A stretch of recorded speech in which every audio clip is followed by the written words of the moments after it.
Queridos amigos e queridas amigas, é com grata satisfação que estamos de retorno, dando continuidade ao estudo da obra Vida e Sexo.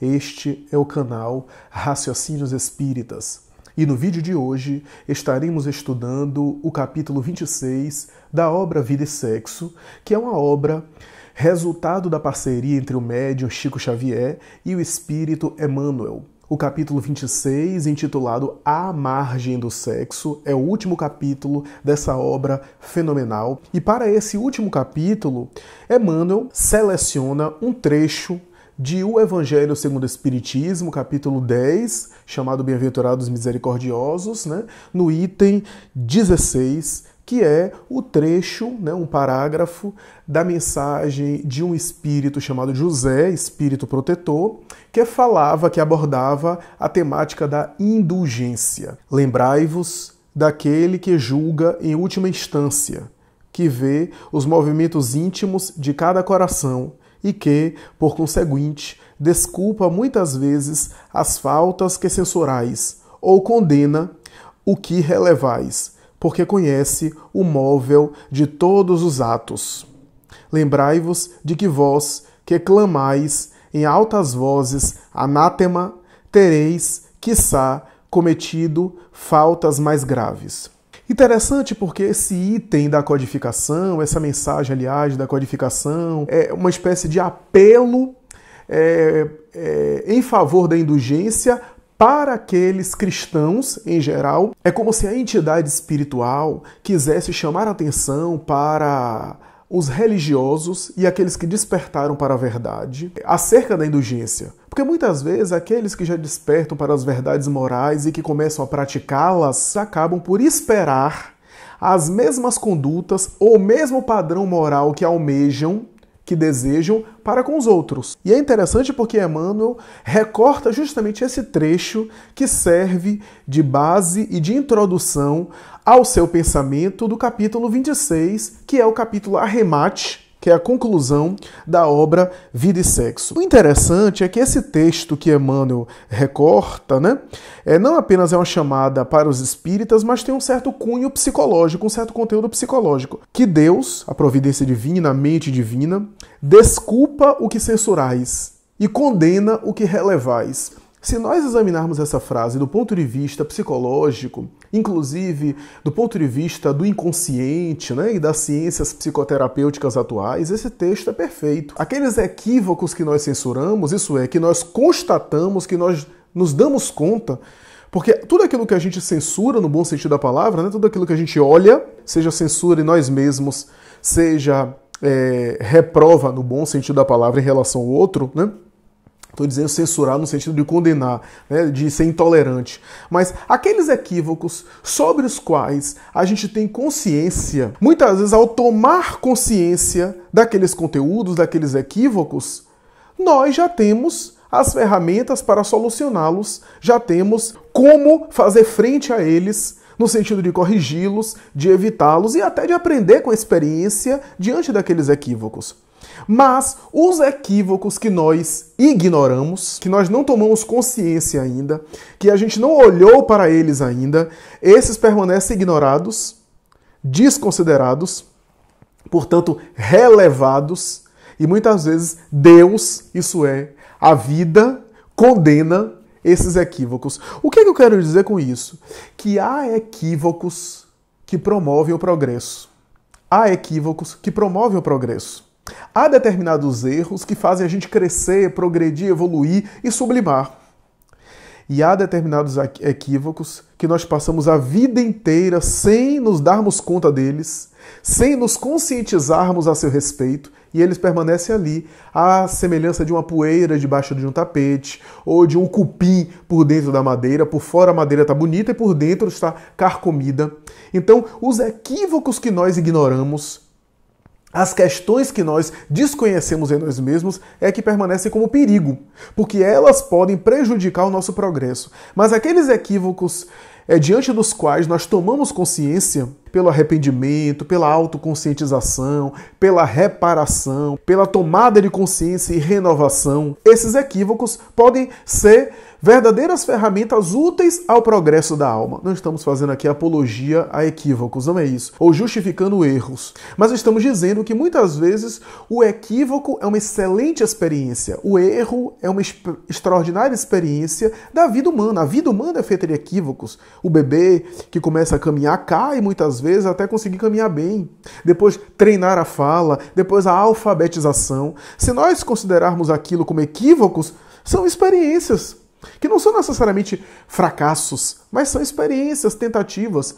Aqueles equívocos, moralmente falando agora, dos quais nós nos conscientizamos, esses equívocos podem servir e podem ser muito úteis ao progresso. O próprio Emmanuel, ao longo do texto, ele coloca isso. Quando nós vimos, por exemplo, em determinado momento, ele vai dizer o seguinte: à vista disso, muitos de nossos erros imaginários no mundo são caminhos certos para o bem, ao passo que muitos de nossos acertos hipotéticos são trilhas para o mal, de que nos desvencilharemos um dia. Há equívocos que conduzem a criatura para o bem, mas há determinados acertos ou acertos hipotéticos que resultam na queda do espírito, no comprometimento do espírito.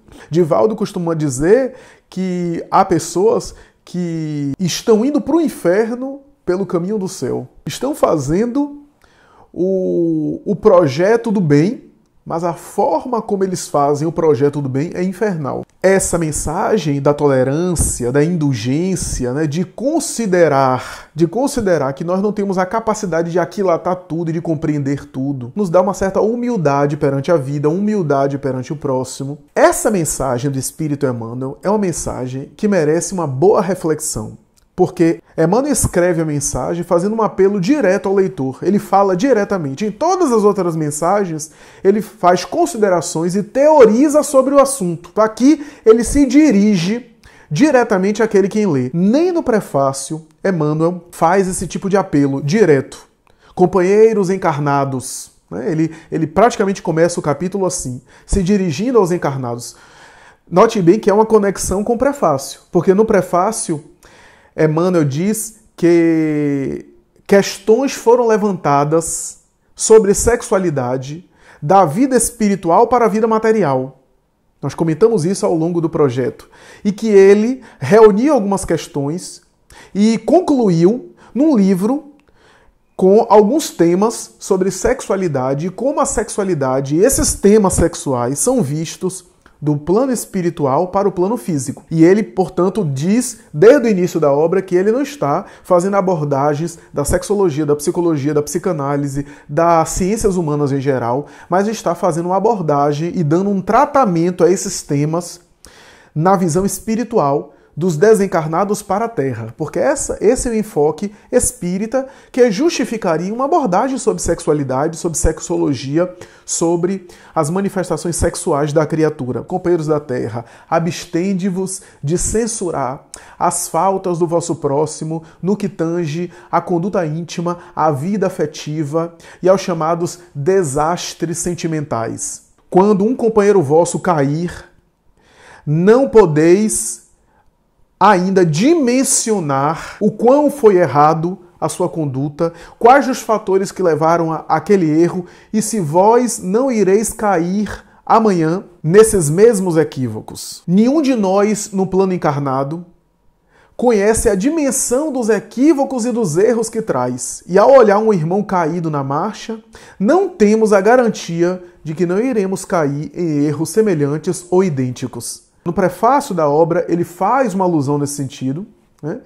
Onde ele termina dizendo que é necessário compreender que a vida sexual pertence à consciência de cada um. De resto, é teorizar para aprender e depois praticar, cair e depois de cair, voltar a tentar acertar até conseguir acertar por definitivo. É interessante que no capítulo À Margem do Sexo, o último capítulo da obra Vida e Sexo, ele volta a tecer comentários sobre essa questão, dizendo do cuidado que a gente deve ter em relação ao próximo, na sua vida íntima, na sua vida afetiva, evitar ao máximo censurar, evitar ao máximo apedrejar, criticar quem quer que seja, em que queda for que a pessoa caiu, em que erro for, porque no que tange a experiência sexual, nós estamos ainda nos rastejando e aprendendo aos poucos a viver a vida afetiva de uma maneira plena, de uma maneira equilibrada. E eu, quando li esse capítulo, A Margem do Sexo, fiquei pensando, por que Emmanuel insiste tanto nessa questão? E por que ele conclui a obra, ele fecha a obra à margem do sexo? Interessante o título, né? À margem do sexo, ou seja, aquele que se coloca à margem, aquele que se coloca marginal, ou seja, para além do sexo, né? Porque quase sempre quando alguém critica, é como se colocasse à margem. É como se ele sugerisse que ninguém está à margem. Ninguém está à margem, pelo menos no nível evolutivo nosso. A não ser os espíritos muito sublimados, que pertencem a esse grupo de espíritos que assessoram a Terra e que quase sempre nunca são vistos reencarnando, periodicamente, muito esporadicamente, estão na Terra para ensinar esse equilíbrio, mas já faz parte, digamos assim, de um clima psíquico, de respiração psíquica diferente que nós não conseguimos ainda aquilatar. E depois de muito pensar, eu concluí pensando de que não há nenhum outro tema na humanidade que seja tão frequentemente abordado na maledicência como é o caso da sexualidade humana. Nenhum outro tema é objeto de tanta maledicência, de tanto apedrejamento como é o caso da vida sexual. Talvez não haja um tema tão fortemente vítima de exploração na piada vulgar, na comédia chula, na calúnia, no preconceito, como é o caso da vida sexual. Então não é à toa que Emmanuel está chamando atenção para isso. Por quê? Porque a vida sexual, alvo de preconceito, de condenação, de intolerância, só gera resultados ainda piores. Se alguém cai e é vítima de condenação, é vítima de apedrejamento, o resultado ainda é pior. Ou essa pessoa não tem resistências morais para enfrentar a queda e não consegue mais se levantar da queda porque é empurrado para baixo diante de tantas pedradas e condenações e acaba optando pelo autoaniquilamento, inclusive, em alguns casos, enveredando para o suicídio, ou reage de uma maneira debochada, de uma maneira cínica, de uma maneira sexualmente inadequada. A gente vê isso, por exemplo, quase sempre a criatura que é, por exemplo, inserida na vida da prostituição é objeto de muita crítica, de muito estereótipo, de muita rotulação, de muita condenação. E é muito difícil sair disso. Recentemente estava assistindo o depoimento de uma jovem que rompeu com a vida de atriz de sexo explícito, de pornografia, e ela mais tarde deu um depoimento dizendo o quanto era difícil ela conseguir emprego.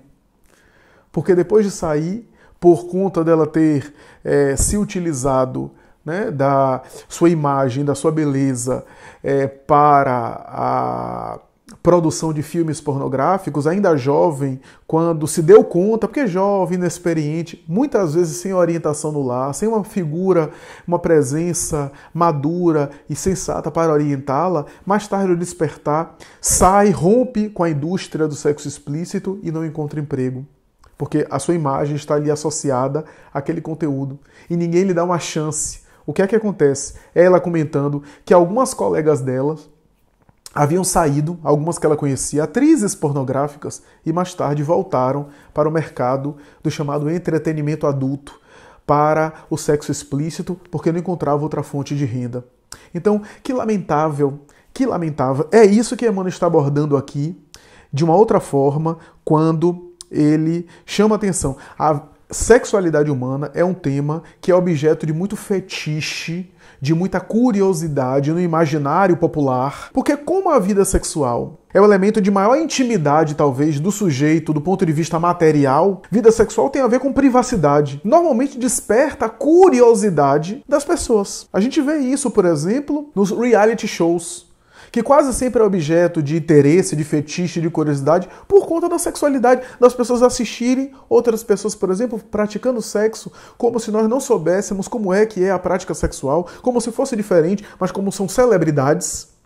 que são pessoas famosas, a gente tem curiosidade de saber a privacidade delas, como se elas não tivessem os seus impulsos, como se elas não tivessem necessidades fisiológicas como todas as pessoas, como se elas não tivessem também temperamento, como se elas não tivessem também características emocionais que lhes são próprias. Porque tem a ver também com a sexualidade. Curiosidade tem a ver com criatividade e mexe com o interesse, né, da sexualidade. Por isso, às vezes, o fetiche por consumir conteúdos de imagem na internet de natureza sexual. Por isso, a apelação da mídia, da propaganda, em torno da sexualidade humana. Então, tudo isso é muito bem pensado, é muito bem arquitetado. Como a sexualidade tem a ver com intimidade, com desbravamento, com invasão, quase sempre os nossos impulsos desequilibrados na vida sexual fazem com que a gente também seja invasivo na vida alheia.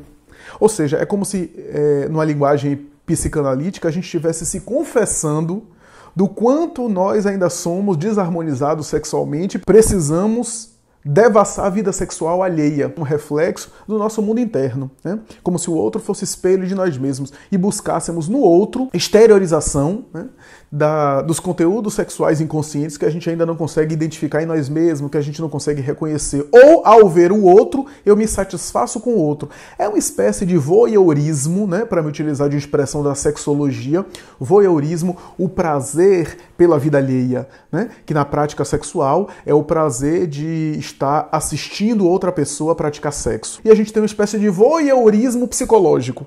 Então, em vez de a gente cuidar da nossa própria vida, a gente, na verdade, fica devassando a vida alheia. Mas com isso a gente está se confessando que a gente tem problemas e questões não ainda solucionados, não ainda resolvidos em nosso mundo íntimo, e isso é apenas um reflexo desses problemas que a gente transfere psicologicamente para outras pessoas. É por isso que é um mercado todo na mídia sensacionalista que vive disso, da vida alheia, da vida privada, da vida íntima das pessoas, quem casou, quem não casou, quem separou, quem está se relacionando sexualmente com A, B ou C, X, Y, Z. É só a gente olhar, por exemplo, para o mundo atual, com todas as conquistas dos direitos humanos, com todas as conquistas da cidadania humana, com todas as conquistas do respeito às diferenças, né, das bandeiras que são levantadas em prol dos grupos chamados minorias, dos indivíduos que são excluídos, dos indivíduos que são objetos de intolerância e preconceito. E ainda assim, quantos preconceitos existem?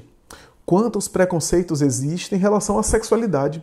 Vejam quantas campanhas em torno do respeito, né, a alguns grupos sexuais, por exemplo, né? E como ainda é difícil extinguir isso. Quase sempre em briga, em discussão popular, uma pessoa quase sempre quer agredir a outra falando da sua sexualidade. Então, a abordagem de Emmanuel, nesse sentido, é perfeita. Interessante que Emmanuel vai dizer o seguinte: tem cuidado para não pronunciar os vossos libelos, né, as vossas acusações, as vossas denúncias, né, as vossas críticas aos enganos do sentimento ou aos desvarios do coração. Ou seja, os conflitos sexuais ele chama de enganos do sentimento e desvarios do coração. Por que Emmanuel está falando isso? Nós comentamos no capítulo anterior que não há um professor, espiritualmente falando, não há um professor que tem uma autoridade moral para ensinar, por exemplo, sexualidade humana. Porque todos nós somos espíritos mais ou menos caídos, mais ou menos equivocados nessa área. Quando eu digo professor, estou dizendo no sentido de referência, de modelo. Modelo só Jesus. Porque ele era espírito sumamente pleno, que superou as experiências humanas. Mas, do ponto de vista das relações humanas, não há uma autoridade moral para falar de maneira absoluta nesses temas, porque somos espíritos caídos nessas áreas. Nós temos vários exemplos, e o Evangelho segundo o Espiritismo fala isso, numa bela mensagem, temos vários exemplos de espíritos que passam pela prova material. A prova da dificuldade material, financeira. Quando eu falo material, aqui no sentido mais abrangente, financeira, de saúde, que também é material, né? Um problema de enfermidade, de doença, passa com uma superação, com uma tranquilidade, com uma força, uma coragem, mas as provas do coração, muitos espíritos não suportam. Por isso que carece, ainda no planeta Terra, uma orientação saudável em torno da sexualidade humana. Como falta ainda, como carece isso nos lares, em que os filhos muitas vezes não têm referência. Não tem referência, não tem respaldo, porque os pais muitas vezes não são exemplos de dizer: olha, meu filho, minha filha, eu também já passei por isso. Já vivenciei essas experiências, mas eu posso lhe dizer com certeza, com segurança, que as minhas escolhas foram essas e aquelas. E eu não me arrependo disso, porque essas outras escolhas deixam remorso na consciência, desvario na alma. Um pai pode chegar a um filho e dizer isso. Eu sei, eu compreendo o que você está passando. Sabe por quê? Porque eu também sou homem, eu também sou do sexo masculino, também passo por isso, eu também passei por isso, mas sei administrar os meus impulsos. Uma mulher que chega a uma filha e diz, eu sei muito bem o que é isso, eu sei o que é esses problemas da área sentimental, da área afetiva, mas não vale a pena esse tipo de caminho. Quais os pais da terra podem chegar nessa autoridade moral e passar isso para os filhos? Dizer, olha, eu passei por isso, mas fui fiel. Estive de maneira honesta até o fim, dedicado ao ideal, ao bem. Ou então, se eu caí, me equivoquei, mas recuperei a partir daquele momento, levei uma vida inteira, durante anos, dedicado ao bem. Então, como é que a gente pode ensinar, passar para os nossos filhos, se nós não somos exemplos? A verdade é que Emmanuel termina o capítulo dizendo o seguinte, diante de todas essas conjunturas, abençoai e amai sempre, lembrando sempre das palavras do Cristo. Se coloque no lugar do vosso irmão e amai-vos uns aos outros como eu vos amei, disse Jesus. Então Emmanuel conclui o capítulo falando isso. E eu fiquei pensando, por que Emmanuel conclui o capítulo falando de amar sempre e citando Jesus, amai-vos uns aos outros como eu vos amei? Porque talvez não, certamente os problemas dos abusos sexuais não são pelo sexo somente em si. Como nós falamos no capítulo passado, os abusos sexuais decorrem da falta de amor. Daí a doutrina espírita, daí o Evangelho de Jesus, daí o próprio Espírito Emmanuel na obra Vida e Sexo, quando aborda as questões sexuais, ele focaliza muito mais no amor do que no sexo. Porque os abusos sexuais são consequência muito mais da falta de amor. Quando tivermos amor, no sentido mais profundo e mais desenvolvido da palavra, não haverá pedofilia, não haverá pornografia, não haverá excessos nenhum na área do sexo, não haverá desastres sentimentais por causa da vida sexual, porque tudo isso são reflexos da falta de amor, ou melhor, de um amor equivocado. Por isso que o Espiritismo focaliza muito mais no amor do que no sexo, porque ao trabalhar o amor da criatura, os problemas sexuais são resolvidos, são solucionados e são encaminhados. Lembremos aqui, para concluir as nossas considerações e concluir o estudo e o projeto Vida e Sexo do canal Raciocínios Espíritas, que segundo a literatura grega e a cultura grega, existiam 4 níveis ou 4 modalidades de amor, conforme nós já conhecemos. O amor chamado porneia, que dá origem ao termo pornô, né? O pornográfico, do ponto de vista grego. O amor porneia é quando eu me satisfaço, em qualquer sentido da palavra, não é só no sentido sexual, não, mas eu me satisfaço com a degradação do outro, com a situação vexatória do outro. Esse é o amor porneia. Esse é o amor centralizado em si mesmo, que no mundo infantil é aquela fase onde a criança acha que o universo está para atendê-la e que está ali para, de alguma forma, satisfazê-la. Por isso, pornografia tem a ver com isso, porque eu estou ali, de alguma forma, na degradação alheia e na situação vexatória íntima alheia, eu estou, aspas, me satisfazendo com aquilo que o outro pode me oferecer, visualmente falando, né? Então, o amor porneia. O segundo amor, o amor eros, que tem a ver com a mitologia grega e greco-romana. Eros, o Cupido, filho de Hermes e de Afrodite, segundo a maioria dos mitólogos, né? A tradição mitológica, e que é um cupido, daí a noção da cupidez, né? Da sensualidade, que está pescando os corações. Eros tem a ver com esse erotismo, né? Erotização. O amor eros é o amor erótico. Na simbologia grega, o amor eros tem a ver com esse amor de prazer recíproco. Você tem prazer e eu tenho prazer com você. Prazer recíproco, né? Prazer mútuo, né? Onde ambos se satisfazem fisicamente com prazer. Aí o terceiro tipo de amor, que é filia, que dá origem à filiação, afinidade, identidade. O amor eros, o amor filia, é aquele amor que do eros vai para o filia. Isso é um desenvolvimento.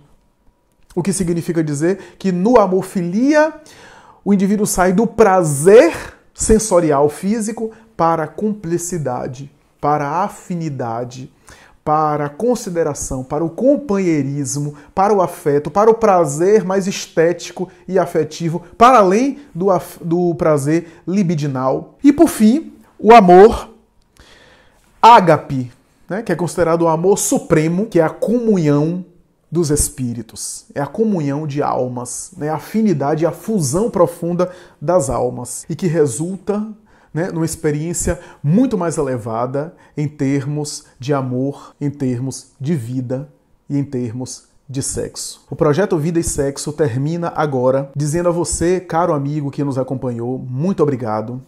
Ficamos reconhecidos pelos comentários, pelos feedbacks, né, pela assistência, pela audiência. Pedimos desculpas por qualquer equívoco que nós cometemos ao longo do projeto. Deve ter havido muitos equívocos. Pedimos sinceras desculpas. Agradeço sinceramente ao Espírito Emmanuel, essa nobre entidade, e que pese, segundo a tradição, está já mergulhado no corpo físico, receba as nossas vibrações ainda assim, a nossa mensagem mental de afeto e de reconhecimento por tudo aquilo que tem feito no sentido de nos evangelizar para o bem. E digo a você, cara amiga e caro amigo que nos acompanha, que estaremos juntos em novos projetos, em novos conteúdos, em novas produções. Até a próxima, se Deus quiser.